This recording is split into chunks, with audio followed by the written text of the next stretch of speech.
Good morning, everybody. Welcome back to Mount Tammany Ridge. I know it's been about a couple weeks since I posted my last video, at least successfully. I did try to post a YouTube short, but I ran into some issues with that. But that's just kind of the nature of YouTube and editing and all that stuff. So, but I'm down here in the wood yard, as you can see, sipping on some coffee and just trying to get that forward momentum going here. Going to be splitting some firewood today. As you can see down here behind me, the grass is definitely overtaking down here. All the the IBC totes look like they're almost gone in the weeds. The implements, everything. So I might cut it short a little bit this afternoon to address that problem. But before I actually get into the firewood part of the video, just wanted to show you a pair of forks here that I've acquired just recently. Got them, they're new, but they are a Chinese manufacturer. Well, I'm sorry, no, correction, they're not. At least the main structure of the fork system is made in the United States. Now the actual forks, it says, you know, it's got a sticker on it that says, you know, United States, it's got American flag on it, but you know how that goes. You never really actually know. A sticker's a sticker sometimes. So, but let me get the camera turned around and I'll give you an eyeball on it.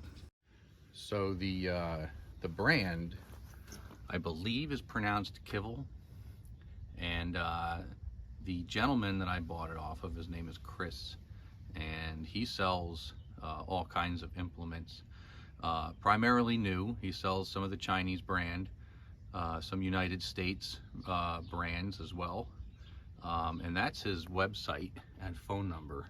And if you need to contact Chris, just give him a call and you know, just let him know that John from Mount Tammany Ridge has turned you on to his website and some of the stuff that he might have to offer. Now, you know, these forks are rated from what the paperwork says, about 4,200 pounds. So let's see if I can get that camera there.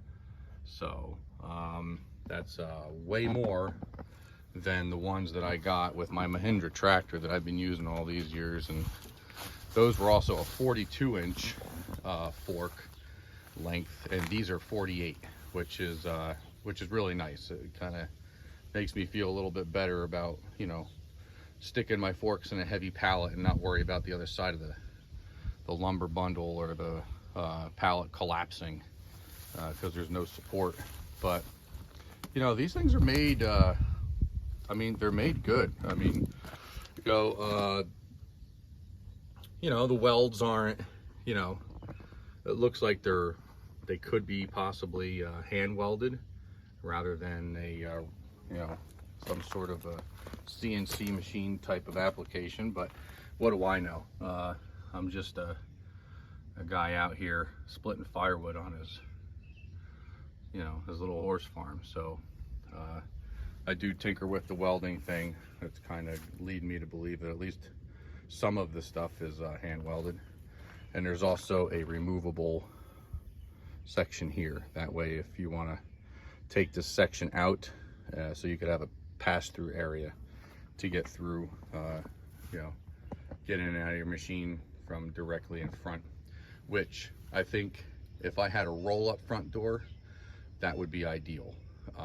However, I don't. So passing through from the side is probably, you know, the easiest for me with my particular skid steer. But yeah, so far so good. The reason why we purchased these forks initially was because we just acquired some paver stones, and those paver stones were given to us for free from a family member. My aunt had her front yard torn apart to replace their septic system and leach field. So I guess they wanted to do something with a walkway out front, but it couldn't be where it originally was because that's where the new leach field was.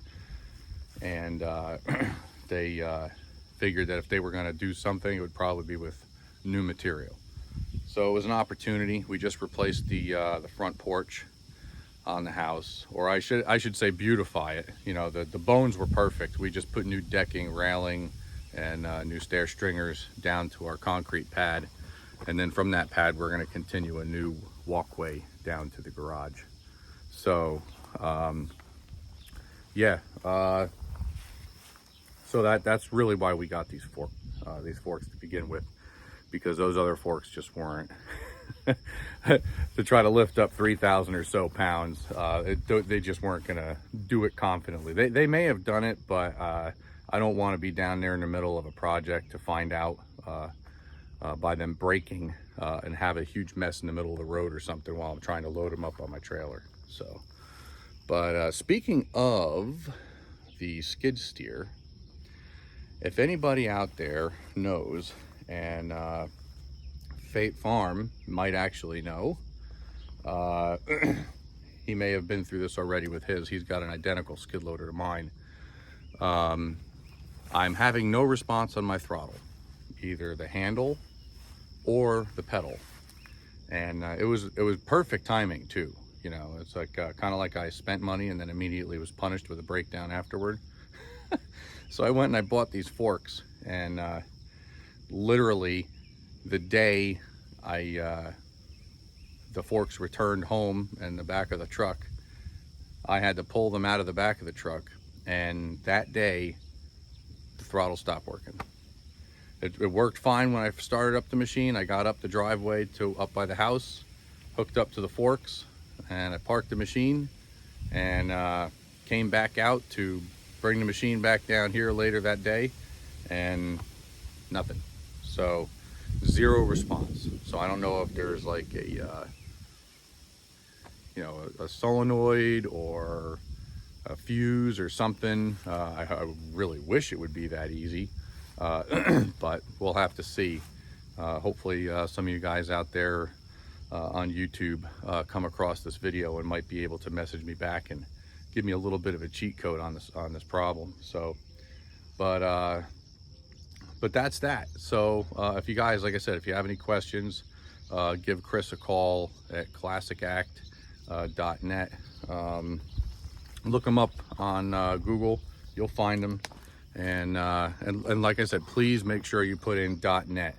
Just rewind the video and pause that section so you can get the actual website, because if you go .com, it's not going to come up. So let's get on with the rest of the video. Let's see where this goes. Like I said, things around here have gotten a little behind, so I might be kind of all over the place and then some. Let's get to it.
side of the compound now.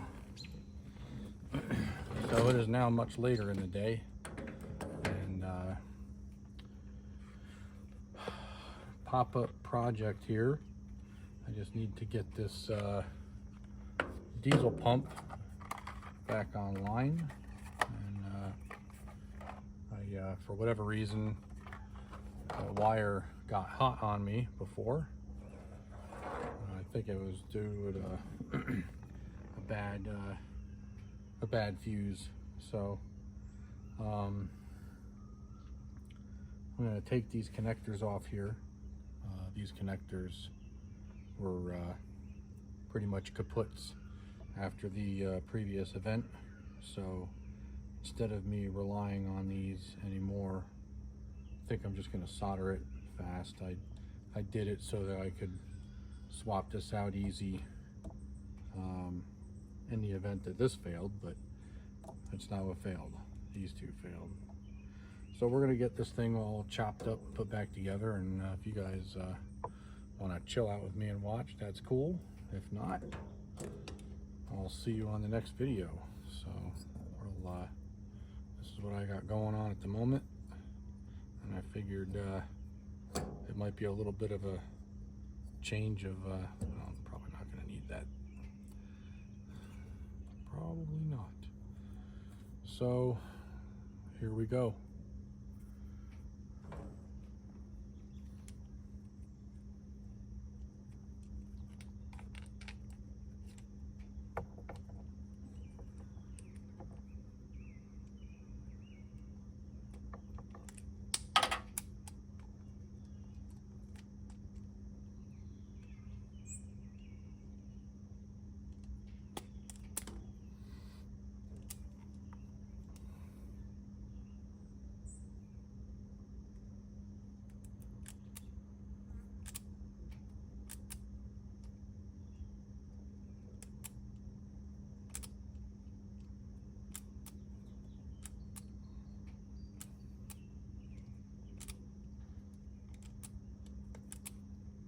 Wow, that is some tenacious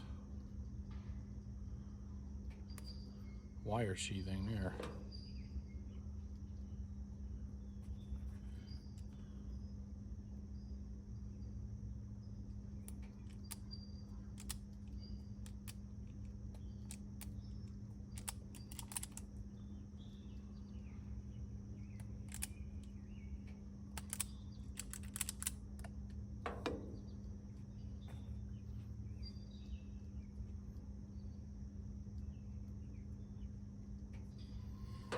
Where's the other end?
Change my mind here as to how I'm gonna tie these together.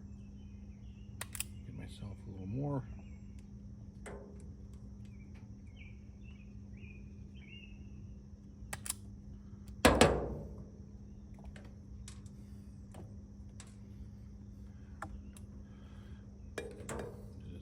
with these. Just oh, I mean, same with these. If I can get these to kind of hang out, no pun intended. How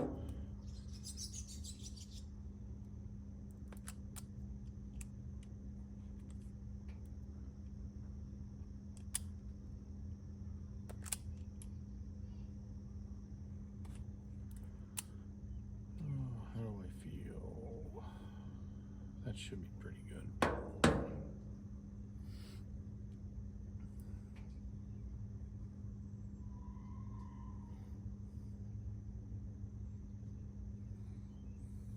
wonder.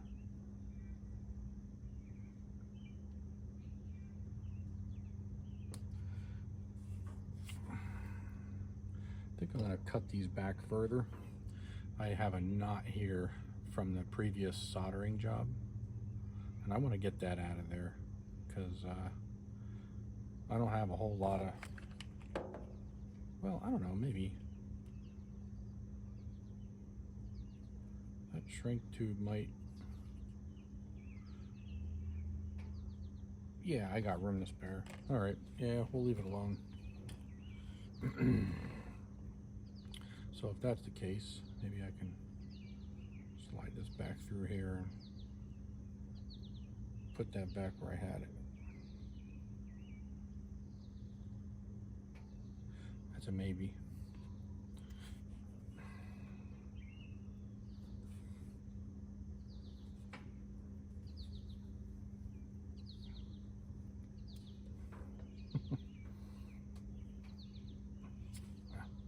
Abort that idea. That's just taking too much time. As you can see, the sun is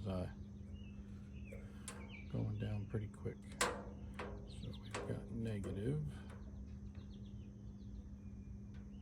Better put my shrink tube on. I have a bad habit of doing that. Go through the trouble of getting all this stuff put together and realize after you solder everything that you forgot to put your shrink tube on.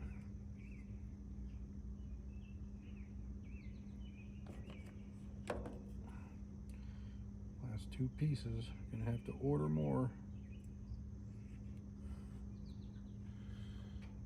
Alright. So this is positive.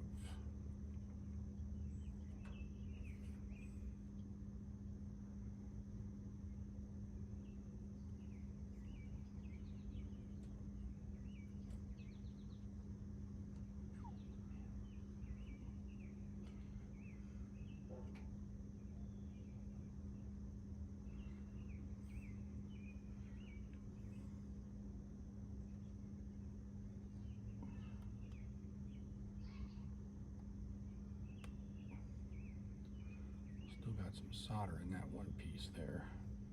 It's making it kind of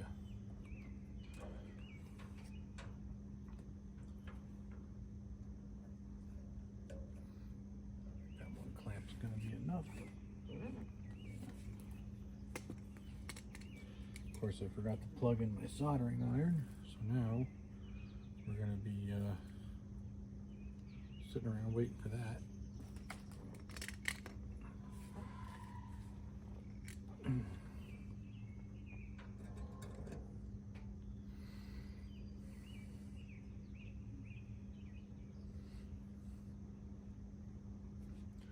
Wonder if I can convince these two to go together while I'm waiting.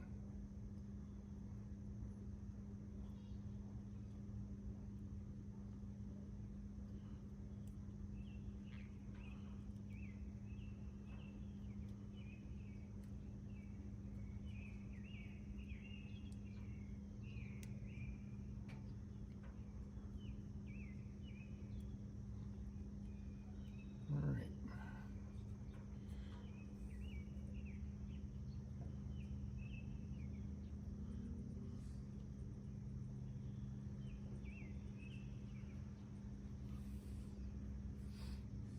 Boy, it looks like we got a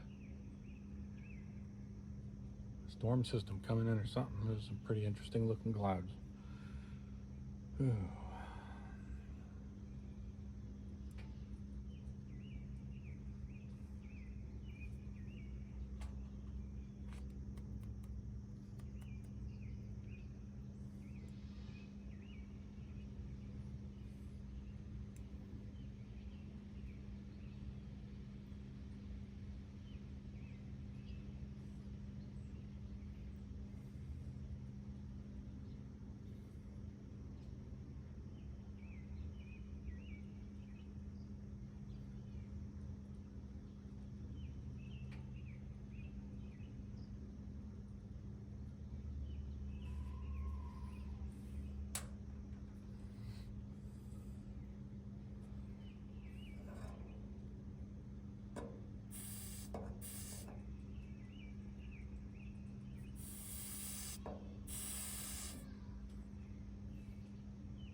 boy, wind is kicking up.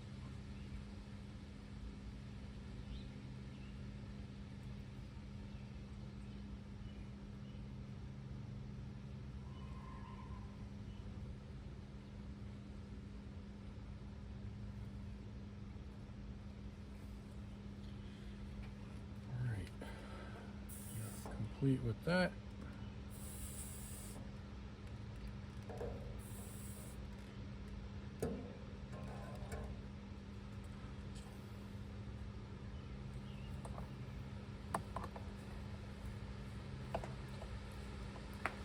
No, I probably don't have to tell this to any of my viewers, but there is a chance that some of you don't really know much about soldering.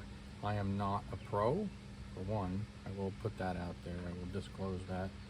As you can probably see from my results, I've done it before, but I am not a professional.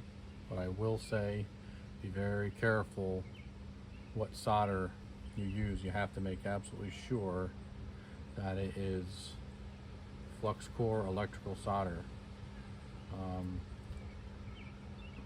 Can't use plumbing solder to do this. If you do, it's going to be a big boo-boo and you're going to cause a fire. So just be sure that you check and read everything when it comes to electrical. Make absolutely sure that what you're about to do isn't going to hurt somebody or yourself.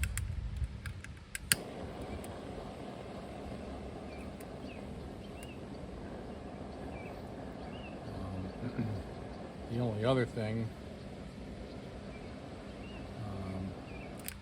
that I can say is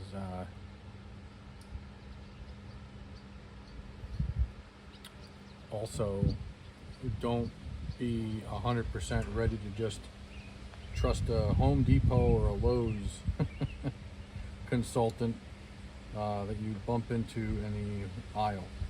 And they mean well, but a lot of these people don't really know what the heck they're doing. You know, it used to be that the people that they used to get in there were actually retired, semi-retired contractors of some sort. Whether it was a retirement due to a disability, health issue, or something like that. But that's not the case anymore. And I have actually gone into Home Depot looking for the electrical solder and where they keep it. And I have actually had them argue with me, telling me that plumbing solder and electrical solder are the same thing. And that absolutely floored me. I had a hard time biting my tongue and walking away, because that's a major, that's a hazard. You know, that's very dangerous that these people are in there advising homeowners who are trying to DIY things, and just having that. Oof, yeah. I couldn't imagine how awful that would be, to be somebody who you know, consulted somebody, and because of your advice, have something terrible like a home burn down or somebody die because of it. So I try to be very, very careful.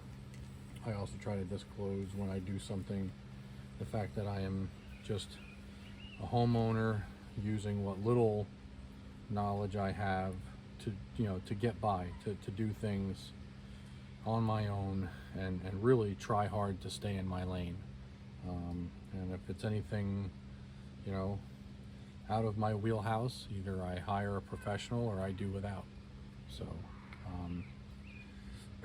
but that's all taken care of right now. Now I just gotta get a new fuse for this thing, and maybe tomorrow I'll goof around with it if the weather's good, and see how I did. All right, everybody. Well, that's gonna conclude today's video. Boy, I was all over the place today. I had some major ADD things going on.